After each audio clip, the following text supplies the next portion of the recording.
आज की इस वीडियो में हम बात करने वाले हैं oblique impact of a smooth sphere on a fix plane.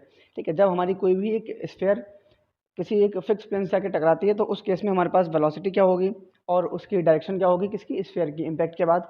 दूसरा impulse of the blow. Impulse of the blow का मतलब है कि इम्पैक्ट का इफेक्ट क्या होगा तुम्हारा। इसके बाद loss of kinetic energy due to impact, और इम्पैक्ट की वजह से काइनेटिक एनर्जी में क्या चेंज होगा या लॉस क्या होगा। तो हम इसमें क्या करेंगे, इम्पैक्ट से पहले और इम्पैक्ट के बाद की काइनेटिक एनर्जी फाइंड कर लेंगे। ठीक है, फिर उनका डिफरेंस ले लेंगे, जो भी डिफरेंस आएगा वो हमारा क्या हो जाएगा, लॉस ऑफ काइनेटिक एनर्जी। ठीक है, अब इसको करना कैसे देखते हैं। ये रहा इसका फिगर हमारे पास। ठीक है, यहाँ पर ये ए बी तुम्हारा एक स्फीयर है, सॉरी ए बी तुम्हारा एक फिक्स प्लेन है, ये स्फीयर है। ये स्फीयर u1 वेलोसिटी से आती है, इस फिक्स प्लेन से टकराती है और v1 वेलोसिटी से चली जाती है। ठीक है, इसका हमें क्योंकि किसी ना किसी एंगल पर आ रही है तो हमें एंगल भी लेना पड़ेगा। ठीक है, तो ये हमने अल्फा एंगल ले लिया, ये हमने थीटा एंगल ले लिया। अच्छा, यहाँ पर एक चीज़ देखो।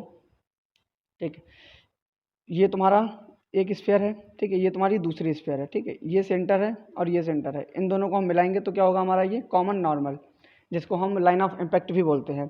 इस कॉमन नॉर्मल के परपेंडिकुलर दोनों स्फीयर को टच करके जाने वाली लाइन हमारी क्या होगी, कॉमन टेंजेंट। ठीक है, यहाँ पर भी ये चीज़ देख लो, पहले ये ढूंढ लो कि इसमें लाइन ऑफ इम्पैक्ट कौन सी है तुम्हारी। ठीक है, क्योंकि अगर स्फीयर होती है तो वो तो ढूंढना बहुत आसान होता है, लेकिन यहाँ पर कैसे हम ढूंढेंगे। तो देखो, अगर इस ए बी प्लेन को, ए बी जो फिक्स प्लेन है, अगर हम इसको थोड़ी देर के लिए स्फीयर कंसीडर कर लें, मान लो यहाँ पर इस तरीके से हमने एक स्फीयर बना दी। ठीक है, तो इन दोनों को टच करके जाने वाली ये लाइन ए बी होगी, ये क्या होगी, कॉमन टेंजेंट। अब इसके परपेंडिकुलर जो लाइन होगी यानी कि ये वाली, ठीक है, ये जो ओडी के अलॉन्ग ये लाइन है, ये क्या है हमारी लाइन ऑफ इम्पैक्ट। ठीक है, तो इसमें अब ये जो स्फीयर तुमने कंसिडर की थी, इसको फिर से प्लेन से रिप्लेस कर दो तो हमें लाइन ऑफ इम्पैक्ट अपनी कौन सी मिल गई, ये ओडी, यानी कि जो ओ सी डी ये लाइन है, ये हमारी क्या है, लाइन ऑफ इम्पैक्ट। ठीक है, लाइन ऑफ इम्पैक्ट क्या होता है, जिसके अलॉन्ग कोई भी दो बॉडी आपस में कोलाइड करती हैं। ठीक है, ठीक है, लाइन ऑफ इम्पैक्ट पता चल गया। अब लाइन ऑफ इम्पैक्ट जैसे कि तुम्हें मिल गई है यहाँ पर, मान लो ये इसी में देख लो, ये तुम्हारी लाइन ऑफ इम्पैक्ट है जो कि कॉमन नॉर्मल हमने मेंशन करी, आगे तक बढ़ा दी। ठीक है, अब ये जो है स्फीयर तुम्हारी इस तरीके से आती थी, ये स्फीयर तुम्हारी इस तरीके से आती थी। ठीक है, तो ये जो u1 होता है और ये तुम्हारा है u2। ठीक है, u1 और लाइन ऑफ इम्पैक्ट के बीच का एंगल कितना होता है, अल्फा। u2 और लाइन ऑफ इम्पैक्ट के बीच का एंगल कितना होता है, अल्फा 2। ठीक है, क्योंकि यहाँ पर तुम्हारा ये फिक्स प्लेन है, ये तो स्टेबल है, मतलब फिक्स है। ठीक है, तो इसकी जो u2 होगी वो तो जीरो होगी। अगर इस फिक्स प्लेन की हम वेलोसिटी देखें तो वो तो जीरो हो जाएगी ना। ठीक है, वेलोसिटी किसकी होगी, सिर्फ स्फीयर की। ठीक है, तो ये तुम्हारी है u1। ठीक है, ये तुम्हारा है u1। ठीक है, ये है तुम्हारी लाइन ऑफ इम्पैक्ट, तो इसके बीच का हमने एंगल कितना ले लिया है, अल्फा। ठीक है, ये है तुम्हारा v1 और ये है तुम्हारा लाइन ऑफ इम्पैक्ट, तो इसके बीच का हमने एंगल कितना ले लिया है, थीटा। अब यहाँ पर थोड़ा सा चेंज इस तरीके से हमें करना है। ठीक है, यहाँ पे जो एंगल हमने ये अल्फा लिया है ना, ये ठीक है, लेकिन इसको हमें थोड़ा सा चेंज इंप्रूव करके लेना है, मतलब इसको थोड़ा सा मॉडिफाई करके हमें लेना है एंगल को। कैसे लेना है, यहाँ पर देखो इसको, जैसे कि यहाँ पर ये तुम्हारे पास दो स्फीयर हैं। ठीक है, ये आपस में कोलाइड की हैं। ठीक है, ये इनका बीच का एंगल है u1 और ये है तुम्हारी लाइन ऑफ इम्पैक्ट LOI। ठीक है, ये एंगल तुम्हारा कितना होता था, अल्फा। ठीक है, ये चीज़ तो सबको पता है, लेकिन ये जो अल्फा एंगल है वो हम किस डायरेक्शन में ले रहे हैं, तो ये तुम्हारी लाइन ऑफ इम्पैक्ट है। अगर हम इस लाइन ऑफ इम्पैक्ट से क्लॉकवाइज डायरेक्शन में चलें तो हम u1 तक पहुंच जाएंगे। ठीक, और उन दोनों के बीच का एंगल जो होगा वो अल्फा होगा। लेकिन यहाँ पर इस फिगर को देखो, ये जो हमने अल्फा एंगल लिया है, ठीक है, वो कैसे लिया है, एंटी, मतलब लाइन ऑफ इम्पैक्ट से एंटी क्लॉकवाइज डायरेक्शन में। ठीक भाई, देखो अगर ये फिगर है, मतलब थोड़ा सा इसको एज्यूम करो, हम यहाँ से पकड़ के इसको घुमा रहे हैं, इसको अगर हम इस तरीके से बनाते हैं तो ये इस तरीके से बन जाएगा ना। अगर हम इसको इस तरीके से ना बना के थोड़ा मॉडिफाई करके बनाएं ऐसे करके, ठीक, तो ये तुम्हारी होगी लाइन ऑफ इम्पैक्ट। ठीक है, ये तुम्हारा है u1। ठीक, और ये तुम्हारा है v1। ठीक है, तो हमने जो अल्फा एंगल लिया है वो हमने इस डायरेक्शन का लिया है, अल्फा 1। देखो भाई, ये तुम्हारी लाइन ऑफ इम्पैक्ट है ना, तो हमने यहाँ से मतलब एंटी क्लॉकवाइज डायरेक्शन में लिया है, लेकिन हमें एंगल अल्फा लेना कौन सा होता है, क्लॉकवाइज डायरेक्शन में। कहाँ से, लाइन ऑफ इम्पैक्ट से। तो लाइन ऑफ इम्पैक्ट ये है तुम्हारी। अब इससे तुम क्लॉकवाइज डायरेक्शन में चलो तो यहाँ से यहाँ तक का एंगल अल्फा होना चाहिए, लेकिन हमने लिया ये वाला है, तो इसमें कोई दिक्कत नहीं है। हम इस एंगल को क्या कर देंगे, पाई माइनस अल्फा। क्यों, क्योंकि इस सी पॉइंट के अलॉन्ग जो पूरा एंगल होगा वो 180 का होगा। ठीक है, ये अल्फा है तो इतना कितना हो जाएगा, 180 माइनस अल्फा, यानी कि पाई माइनस अल्फा। ठीक है, अब ये जो v1 का है ये एंगल सही है कि नहीं, ये इसको चेक कर लो। तो जैसे कि यहाँ पर देखो इसमें, ठीक है, ये u1 हो गया। अब जो हम v1 का एंगल लेते थे वो क्या होता था, ये लाइन ऑफ इम्पैक्ट है। ठीक है, यहाँ से यहाँ तक का, यानी कि अगर हम इसमें इसमें भी क्लॉकवाइज डायरेक्शन में चलना होता था हमें। ठीक है, देखो यहाँ पर हैं, यहाँ से इस तरफ आएंगे तो ये क्लॉकवाइज डायरेक्शन ही तो हो रही है ना, तो ये एंगल थीटा हो जाता था। यहाँ पर भी देखो ये चीज़, ठीक है, ये तुम्हारी लाइन ऑफ इम्पैक्ट है, यहाँ से इस साइड चलेंगे क्लॉकवाइज डायरेक्शन में तो क्या होगा, थीटा एंगल, यानी कि ये हमारा v1 और लाइन ऑफ इम्पैक्ट के बीच का जो एंगल हमने थीटा लिया है ये बिल्कुल सही है। ठीक है। U1 और लाइन ऑफ इम्पैक्ट के बीच का एंगल जो था वो अल्फा था, लेकिन हमें चाहिए कौन सा था, ये बाहर वाला, अंदर वाला नहीं। ठीक है, तो ये कितना हो जाएगा, पाई माइनस अल्फा। ये सारा हमने तुम्हें क्यों बताया है, क्योंकि जब हम लॉज ऑफ इम्पैक्ट हम डिस्कस करेंगे तो वहाँ पर हमें ये एंगल लेने पड़ेंगे। ठीक है, तो अब आगे हम बढ़ते हैं अपने आगे के टॉपिक की तरफ, किस तरीके से पढ़ना है हमें। ठीक है, ये चीज़ें उम्मीद करते हैं समझ में आई होंगी सारी, ऐसा कोई बहुत ज़्यादा डिफिकल्ट तो नहीं है ये सारा हमने अपना इंट्रोडक्शन लिख लिया है पूरे फिगर का। ठीक है, V1 हमारी इम्पैक्ट के बाद की वेलोसिटी, U1 इम्पैक्ट से पहले की velocity, alpha line of impact और U1 के बीच का एंगल, और थीटा जो है वो तुम्हारा है line of impact and V1 के बीच का एंगल। ठीक है हमारा। अब यहाँ पर देखो, सबसे पहले हम स्टार्ट करते हैं Newton's law of impact, by Newton's law of impact. ठीक है, ये समझ जाना है इसको।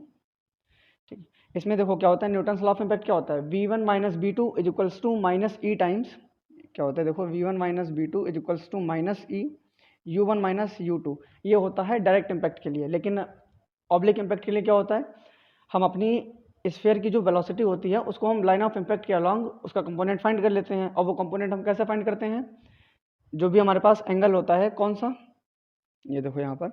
ठीक है, लाइन ऑफ इम्पैक्ट और U1 वेलोसिटी के बीच का जो एंगल होता है, ठीक है, उसको हम कॉस के साथ ले लेते हैं और इस वेलोसिटी में मल्टीप्लाई करा देते हैं। ठीक है, तो वो हमारा लाइन ऑफ इम्पैक्ट के अलॉन्ग कंपोनेंट फाइंड हो जाता है। ठीक है, लाइन ऑफ इम्पैक्ट के अलॉन्ग कंपोनेंट फाइंड हो जाता है। ठीक है, लाइन ऑफ इम्पैक्ट के परपेंडिकुलर डायरेक्शन में क्या होता है, बस कॉस की जगह हम साइन का एंगल ले लेते हैं। ठीक है, तो इतना सही करना होता है हमें। देखो यहाँ पे, तो अब यहाँ पे V1 की जगह पे, अच्छा ये जो V2 और U2 ये तो पता है ना क्या होता है, जो हमारा दूसरा स्फीयर होता था, लेकिन यहाँ पर तो प्लेन है, तो V1 और V2 हमारे दोनों जीरो रहेंगे। ठीक है, V1 नहीं, V2 is equals to U2 is equals to zero. ठीक है, since V1 V2 is equals to fix plane. अब ये क्यों फिक्स प्लेन है, मतलब V2 और U2 जो है वो हमारे क्यों जीरो हैं, क्योंकि वेलोसिटी ऑफ फिक्स प्लेन, ये क्या है, वेलोसिटी ऑफ फिक्स प्लेन, तो फिक्स प्लेन की वेलोसिटी तो जीरो ही होगी। ठीक, अब देखो यहाँ पर जो V1 है, इस V1 को हम लाइन ऑफ इम्पैक्ट के अलॉन्ग हम जब इसका कंपोनेंट फाइंड करेंगे तो क्या करेंगे, V1 cos थीटा। ठीक है, देखो V1 और लाइन ऑफ इम्पैक्ट के बीच का एंगल थीटा है। ठीक, इसको जब हम इस OD लाइन के अलॉन्ग हम इसका कंपोनेंट फाइंड करेंगे तो क्या हो जाएगा, V1 cos थीटा। ठीक है, दूसरा माइनस V2 तो जीरो है। ठीक है, माइनस का E U1 कॉस, अब यहाँ पर हम अल्फा नहीं लिखेंगे, यहाँ पर हम लिखेंगे पाई माइनस अल्फा, माइनस का जीरो। पाई माइनस अल्फा क्यों लिखेंगे हम, क्योंकि यहाँ पर ये जो एंगल है हमारा U1 और लाइन ऑफ इम्पैक्ट के बीच का एंगल वो कितना है, पाई माइनस अल्फा। भले हमने यहाँ पर अल्फा लिख रखा है, ठीक है, लेकिन ये एंगल जो है वो हमें इस डायरेक्शन से लेना है, मतलब कौन सी, क्लॉकवाइज डायरेक्शन में लेना है। ठीक है, तो इसीलिए पाई माइनस अल्फा हो जाएगा। ये चीज़ अभी बतानी चाहिए थी, पर चलो कोई नहीं, समझ में तो आ ही गई होगी वहाँ पर भी। V1 cos theta is equals to minus का E U1, अच्छा cos पाई माइनस अल्फा कितना हो जाएगा, cos बेनेटी माइनस थीटा कितना होता है, सेकंड क्वाड्रेंट में जाएगा तो ये नेगेटिव का हो जाएगा, तो माइनस का cos अल्फा। ठीक है, तो ये हो जाएगा तुम्हारा V1 cos theta is equals to E U1 cos alpha. ठीक है, अच्छा ये चीज़ जो है ना, ये बिल्कुल एग्जैक्ट नहीं है तुम्हारे जो लॉज ऑफ, नहीं सॉरी एक सेकंड, ऑब्लिक इम्पैक्ट का जो हमने नॉर्मल केस देखा था, मतलब स्फीयर के साथ जब हमारी कोलिजन हो रहा था, इम्पैक्ट हो रहा था, तो वहाँ पर थोड़ा सा फर्क था ना। ठीक है, तो ये चीज़ ध्यान रखना है, मतलब उन दोनों को आपस में कंपेयर करके ना चलना, नहीं तो फिर थोड़ी सी कन्फ्यूजन हो जाएगी।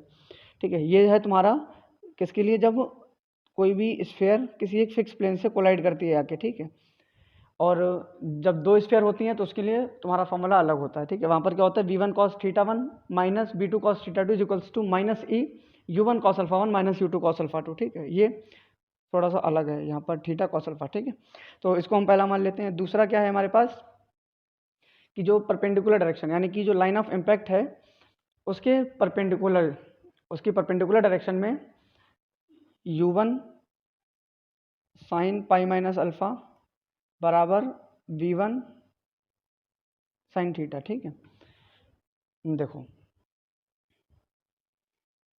ये तुम्हारा फिगर है।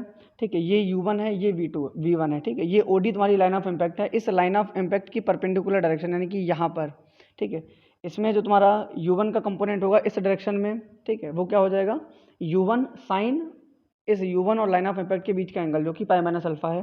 ठीक है, और V1 साइन थीटा। थीटा क्यों? क्योंकि लाइन ऑफ इम्पैक्ट और इनके बीच का एंगल जो है वो थीटा है, ठीक है। वो दोनों क्या होंगे? आपस में बराबर होंगे, ठीक है। ये चीज़ हमने जब वहाँ पर पढ़ी थी ना, वहाँ पर भी देखी थी। तो अब u1 sine pi minus alpha कितना होता है? 180 माइनस थीटा। सेकंड क्वाड्रेंट में पॉजिटिव होगा तो u1 साइन अल्फा बराबर v1 साइन थीटा, ठीक है। एक ये दूसरा तुम्हें ये चीज़ यूज़ करनी है जब तुम इस तरीके के क्वेश्चन सॉल्व करोगे जहाँ पर एक बॉल जो होगी वो फिक्स प्लेन से आके टकराएगी, ठीक है। इसके बाद क्या फाइंड करना है? Velocity and direction after impact, ठीक है। वेलोसिटी का मतलब है जो तुम्हारे इम्पैक्ट की बात, v की हमें वैल्यू फाइंड करनी है, और दूसरा तुम्हारा क्या है? Direction after impact. तो डायरेक्शन आफ्टर इम्पैक्ट यानी कि हमें थीटा निकालना है, ठीक है। डायरेक्शन का मतलब क्या है कि हमें थीटा की वैल्यू फाइंड करनी है, ठीक है। तो देखते हैं v1 हमें कैसे निकालना है अब। अच्छा, इससे पहले हमने जो लिखा था v1 cos theta is equals to, ठीक है, v1 cos theta is equals to e u1 cos alpha, ठीक है। ये हमारी क्या है? पहली इक्वेशन थी, ठीक है। ये हमारी दूसरी इक्वेशन है।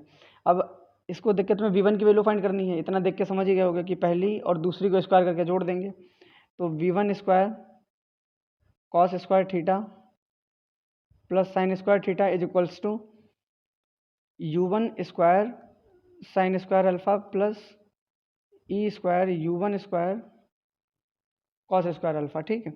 ये हो जाएगा तुम्हारा v1 स्क्वायर, ये दोनों तो प्लस हो जाएंगे, मतलब इन दोनों की वैल्यू तो 1 हो जाएगी। इधर तुम्हारा क्या आ जाएगा? u1 स्क्वायर कॉमन आ जाएगा, और क्या होगा तुम्हारा? Sign square alpha plus E cos square alpha, ठीक है। Sign square alpha plus E cos square alpha. अब यहाँ से v1 की हमें वैल्यू फाइंड करनी है तो अंडर रूट ले लेते हैं। अंडर रूट लेंगे तो ये u1 बाहर आ जाएगा, बाकी सब अंदर रह जाएंगे, यानी कि sign square alpha plus E cos square alpha, ये तुम्हारी है v1, ठीक है। अच्छा एक सेकेंड, ठीक है, ये तुम्हारी आ गई v1 की वैल्यू। अब क्या निकालना था तुम्हें? Direction after impact. तो डायरेक्शन के लिए हमें क्या चाहिए? टेन थीटा, ठीक है। तो टेन थीटा निकाल लो, कोई बड़ी बात नहीं है यहाँ पर। Tan theta is equals to, अरे टेन थीटा क्यों, एक सेकेंड। अच्छा एक चीज़ देखो यहाँ पर, अब हम ये दूसरी क्वेश्चन, ये पहली क्वेश्चन है, ठीक है। इसके राइट हैंड साइड में v1 साइन थीटा वन है, इधर v1 कॉस थीटा वन है। अगर हम 2 और 1 को डिवाइड कर दें तो टेन थीटा में मिल जाएगा, ठीक है। डिवाइडिंग 2 y1, ठीक है। तो क्या हो जाएगा? ये तुम्हारा v1 sine theta upon v1 cos theta is equals to v1 sine theta upon v1 cos theta is equals to u1 sine alpha upon e u1 cos alpha, u1 sine alpha upon e u1 cos alpha, u1 इधर से v1 ये तुम्हारा आ जाएगा tan theta, और ये तुम्हारा आ जाएगा 1 upon e tan alpha, ठीक है। यानी कि जो डायरेक्शन होगी इम्पैक्ट के बाद की वो कितनी हो जाएगी? Theta is equals to tan inverse 1 upon e tan alpha, ठीक है। 1 अपॉन ई टेन अल्फा, ठीक है। इस तरीके से भी लिख लो या इस तरीके से भी लिख लो, दोनों सही हैं, डिपेंड करता है कि तुम्हें क्या अच्छा लगता है, ठीक है। इसके बाद अब हमें क्या फाइंड करना है? Impulse of the blow. तो इम्पल्स ऑफ द ब्लो का मतलब क्या है? Change in momentum. Impulse of the blow यानी कि इम्पैक्ट का इफेक्ट, ठीक है। तो ये हम कैसे फाइंड करेंगे? जो हमारा मोमेंटम है उसमें कितना चेंज हुआ है, ठीक है। तो वही हमारा क्या हो जाएगा? Impulse of the blow. अब इसमें देखो मोमेंटम हमें फाइंड करना है, तो अभी तक हमने जितनी भी वीडियोस की हैं उसमें हम क्या करते थे कि जो मोमेंटम फाइंड करने के लिए हम अपनी वेलोसिटी को किसी एक सिंगल डायरेक्शन में ले आते थे, जैसे कि हम उसको लाइन ऑफ इम्पैक्ट के अलग हमने कंपोनेंट फाइंड कर लेते थे, ठीक है। उसके बाद उस पर हम क्या लगा देते थे? मतलब कंजर्वेशन ऑफ मोमेंटम का लॉ लगा देते थे। यहाँ पर भी हम क्या करेंगे कि change in momentum of sphere along OD, यानी कि जो ओडी हमारी क्या है? लाइन ऑफ इम्पैक्ट, उस लाइन ऑफ इम्पैक्ट के अलोंग हम उसका मोमेंटम फाइंड कर लेंगे, ठीक है। अब इस मतलब ओडी लाइन के अलॉन्ग मोमेंटम फाइंड करने के लिए हमें वेलोसिटी पता होनी चाहिए, ठीक है। तो इस u1 कंपोनेंट कितना हो जाएगा? u1 cos alpha. क्यों? क्योंकि देखो जैसे यही तो होता था, हम कंपोनेंट जब फाइंड करते थे, जैसे अगर ये अल्फा एंगल बन रहा है, ठीक है, तो और ये एक्स एक्सिस है और ये वाई एक्सिस है, तो जिस एक्सिस के साथ एंगल बनता था वो एक्सिस क्या होती थी? कॉस का कंपोनेंट ले जाती थी, मतलब कॉस के साथ जाती थी, और उसके अपोजिट वाली साइन के साथ, ठीक है। तो यहाँ पे ये जो ओडी हो जाएगी तुम्हारी, ये क्या होगा? u1 cos अल्फा हो जाएगा, ठीक है। ऐसे ही v1 तुम्हारा जो हो जाएगा वो कितना हो जाएगा? v1 cos थीटा, क्योंकि v1 और इस ओडी के बीच में एंगल कितना है? थीटा, ठीक है। तो अब यहाँ पर हम जो इम्पैक्ट फाइंड करेंगे, ठीक है, सॉरी चेंज इन मोमेंटम, ठीक है। तो पहले तो मोमेंटम निकाल लेते हैं। मोमेंटम बिफोर इम्पैक्ट, तो क्या हो जाएगा? ये m u1 cos अल्फा, ठीक है। बिफोर इम्पैक्ट यानी कि वेलोसिटी u1 है, ठीक है। मोमेंटम आफ्टर इम्पैक्ट, तो आफ्टर इम्पैक्ट कितना हो जाएगा? m v1 cos थीटा, ठीक है। ठीक है, तो ये हमारे पास आ गया momentum after impact m v1 cos theta. अब एक चीज़ देखो, यहाँ पर इस टाइप का फिगर था ना वहाँ पर जो हमने मोमेंटम फाइंड किया था, ठीक है। तो अब मोमेंटम देखो, ये u1 है, ठीक है। u1 को जब हम इस ओडी लाइन के अलॉन्ग हमने ट्रांसफर किया तो ये किस तरीके से आया हमारे पास, देखो यहाँ पर, जैसे ये तुम्हारे पास है u1, ठीक है। इस u1 को जब तुमने इस पर ट्रांसफर किया, ठीक है, तो ये इस तरीके से आ गया, लेकिन इसकी डायरेक्शन क्या है, नीचे की साइड। अब ये तुम्हारा है v1, इसको जब तुमने इस तरीके से ट्रांसफर किया तो इसकी जो डायरेक्शन है वो क्या है, ऊपर की तरफ, ठीक है। ठीक है, यानी कि जो तुम्हारा v1 है वो तो इस डायरेक्शन में जा रहा है और u1 जो है वो इस डायरेक्शन में जा रहा है। ये तुम्हारी लाइन है OD, यानी कि लाइन ऑफ इम्पैक्ट है। तो दोनों की जो दोनों का जो मोशन है वो क्या है, अपोजिट डायरेक्शन में है, मतलब डायरेक्शन दोनों की अपोजिट है। लेकिन जब हम मोमेंटम फाइंड करते हैं तो उसके लिए क्या होता है कि मोशन एक ही डायरेक्शन में होना चाहिए। डायरेक्शन ऊपर के लिए है, u1 की डायरेक्शन नीचे के लिए है, तो हम इसमें क्या करेंगे, हम v1 की डायरेक्शन को टर्न कर देंगे। v1 की डायरेक्शन को टर्न करने का मतलब क्या है कि हम उसमें एक एक्स्ट्रा माइनस साइन मल्टीप्लाई करा देंगे, ठीक है। v का मतलब है कि अगर ये ऊपर जा रहा है तो माइनस v का मतलब है कि नीचे की डायरेक्शन में है, ठीक। तो जो हमारा फाइनल मोमेंटम होगा, यानी कि इम्पैक्ट के बाद का जो मोमेंटम होगा, उसमें हम क्या करेंगे, एक यहाँ पर माइनस साइन लगा देंगे, ठीक है। यानी कि जो हमारा मोमेंटम आफ्टर इम्पैक्ट हो जाएगा वो कितना हो जाएगा, minus m v1 cos theta, ठीक है। इसके बाद अब हम इसको आगे सॉल्व कर लेंगे, ठीक। तो चेंज इन मोमेंटम क्या हो जाएगा, change in momentum is equals to m u1 cos alpha minus का, अरे एक सेकेंड, ठीक है, माइनस का m v1 cos थीटा, ठीक है। अब कितना हो जाएगा चेंज इन मोमेंटम, तुम्हारा m कॉमन आ जाएगा, ठीक है। यहाँ पर हो जाएगा तुम्हारा u1 cos alpha, u1 cos alpha, u1 cos alpha, ठीक। और माइनस माइनस क्या हो जाएगा, प्लस v1 cos थीटा, ठीक है, m v1 cos थीटा, ठीक है। ये हमारे पास आ गया। अब देखो v1 cos थीटा जो है हमारे पास, कहाँ चला गया, ये है, ठीक है, इधर। हाँ, v1 cos थीटा की वैल्यू किसकी इक्वल है e u1 cos अल्फा के, ठीक है। तो हम ये यहाँ पर पुट कर देंगे e u1 cos अल्फा। तो m तुम्हारा आ जाएगा u1 cos alpha plus e u1 cos alpha, ठीक है। तो u1 cos अल्फा भी हम कॉमन निकाल सकते हैं, तो m u1 cos अल्फा, और इधर क्या आ जाएगा तुम्हारे पास 1 प्लस ई, ठीक है। तो जो तुम्हारा इम्पल्स ऑफ द ब्लो हो जाएगा वो कितना हो जाएगा, m u1 1 plus E cos alpha, ठीक है। ये हो गया तुम्हारा इम्पल्स ऑफ ब्लो। अब इसके बाद लास्ट है हमारा लॉस इन काइनेटिक एनर्जी, ठीक है। थर्ड है लॉस इन काइनेटिक एनर्जी, ठीक है। तो लॉस इन काइनेटिक एनर्जी का फॉर्मूला लिख लो यहाँ पर, 1/2 m square, sorry 1/2 m u square 1 minus e square cos square alpha, ठीक है। इसको हम प्रूफ नहीं कर रहे हैं, ठीक है, वैसे कोई बहुत बड़ा प्रूफ भी नहीं है। यहाँ पर क्या करना है तुम्हें, देखो जो इम्पैक्ट से पहले की काइनेटिक एनर्जी है, ठीक है, वो कितनी हो जाएगी 1/2 m u स्क्वायर, ठीक है। अब u का हम यहाँ पे क्या करेंगे, कंपोनेंट फाइंड कर लेंगे कॉस की डायरेक्शन, उसकी सॉरी एक्स एक्सिस की डायरेक्शन में या फिर लाइन ऑफ इम्पैक्ट की डायरेक्शन में, ठीक है। और इम्पैक्ट के बाद की जो काइनेटिक एनर्जी होगी m v square v1 square, sorry, ठीक है, वो हम फाइंड कर लेंगे। दोनों को सब्ट्रैक्ट कर दोगे तो तुम्हारे पास यही आंसर आ जाएगा लास्ट में। जो v1 cos, सॉरी, जो v cos थीटा है ना तुम्हारा, v1 cos square v1 square cos square theta आएगा, उसको u1 e u1 cos theta से रिप्लेस कर देना, ठीक है। तो तुम्हारे पास फाइनल आंसर आ जाएगा ये वाला। ये हमारा बस लास्ट टॉपिक था, ये खत्म हो गया। इसके बाद एक इसी पर बेस्ड हम क्वेश्चन भी कर लेंगे, और उसके बाद 2-3 जो है एक्सरसाइज के क्वेश्चन भी करने हैं जो कि काफ़ी अच्छे क्वेश्चन है, ठीक है। तो मिलते हैं अगली वीडियो में।